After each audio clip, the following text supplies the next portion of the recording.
Praise the Lord. ஆசீர்வதிக்கப்பட்ட கிறிஸ்துவ வாழ்க்கையை எவ்வாறு நடத்துவது அப்படி என்பதை பார்க்கலாம். 1 பேதுரு 3:10-11 வசனம் இப்படியாக சொல்லுகிறது.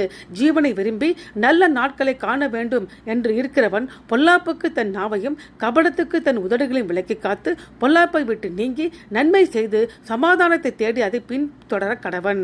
ஜீவனையும் நல்ல நாட்களும் பூமிக்குரிய வாழ்க்கையும் சந்தோஷத்தையும் மட்டுமல்லாமல் பரலோகத்தில் நம்முடைய இறுதி இரட்சிப்பையும் கொடுக்கிறது.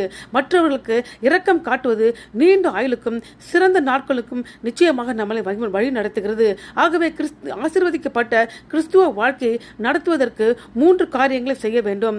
வழியை காத்துக்கொள்ள வேண்டும், நாவை காத்துக்கொள்ள வேண்டும், தீமையை நன்மையால் வெல்ல வேண்டும்.